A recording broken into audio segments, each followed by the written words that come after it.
morning. This is Pastor Ray Frank, Syracuse Wesleyan Church. Today is Monday, March the 27th. Almost done with the month. It's gone by fast. Well, I was sitting in a doctor's office the other day, waiting for my friend Noel Perkins to get his new glasses.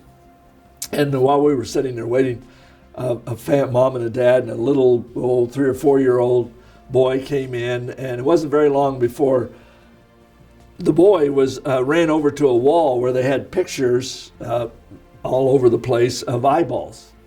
And he was going to help the interior decorator by rearranging them a little bit. And well, the father saw what was happening, went over and grabbed his son and picked him up, and he pointed to him and he says, "Look, don't touch." Well, that sort of resonated with me because I've been working on the sermon I preached yesterday here at the church about being sexually pure in a culture, living in a culture of lust. And Jesus' admonition that we're not to look lustfully at a woman. So he not only said, look but don't touch, but he said don't look in the most inappropriate way. That in fact looking with lust as wrong as the actual doing of the deed. And boy, that ought to grip our hearts. In other words, don't not just look but don't touch. But don't look in a wrong way with a wrong focus or an evil intent.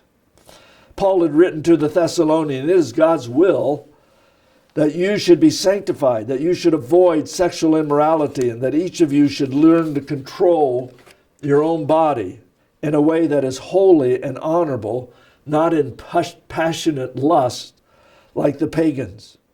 And in Proverbs we read, do not lust in your heart after her beauty, or let her captivate you with her eyes.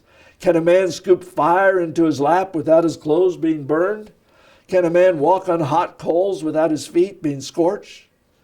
I know, I can imagine some of you listening this morning would say, good night, Pastor. Are you out of touch with reality or what?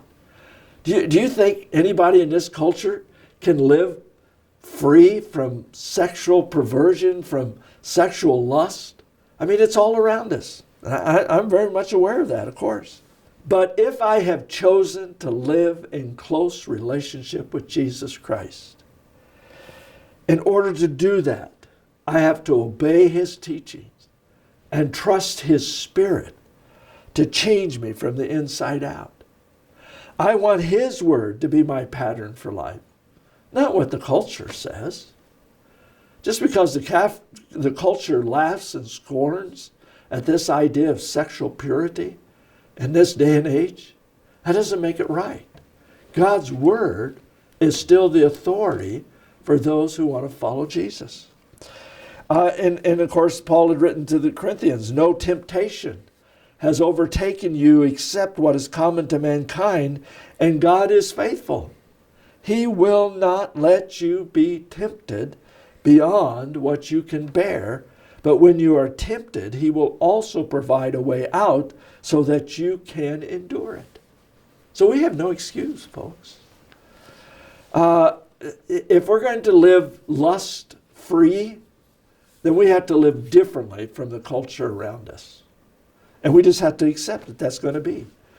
And so just a couple of things. First of all, protect yourself. Paul had written, avoid sexual immorality. So avoid as much as you possibly can to be in situations where you know you're going to be tempted. Don't watch everything that comes on TV, or certainly don't watch all the movies put out.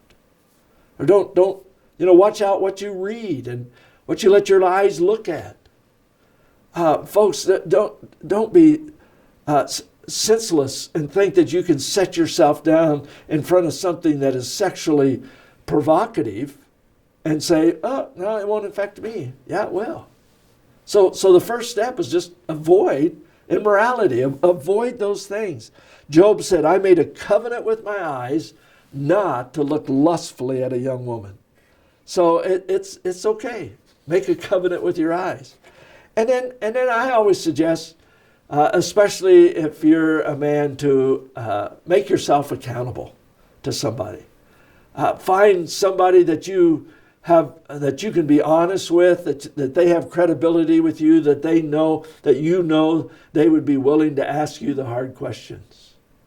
And make a commitment to each other, to hold each other accountable for your sexual purity. It's a powerful tool to use in this battle to stay sexually pure in a culture of lust. And then, of course, the ultimate answer is just fall passionately in love with Jesus. Somehow involve yourself in in His Word, saturate yourself until it begins to set your heart on fire. And there's this great passion and desire to follow Jesus above everything else. And that is the greatest way to keep yourself pure, is to have a great relationship with Jesus.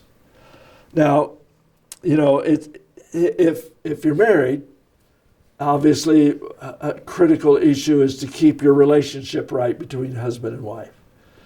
So focus on that. There's tons of help. Focus on the Family has great resources that are available by the internet or call in and get help with it. But make that a priority. If I'm deeply in love with my wife, I'm not tempted to break that relationship and that commitment. Final little piece of advice. If temptation comes knocking at your heart's door, let Jesus go answer the door. It's the surest way to keep temptation out. Well, have a great week and live sexually pure in a culture of lust. God bless you.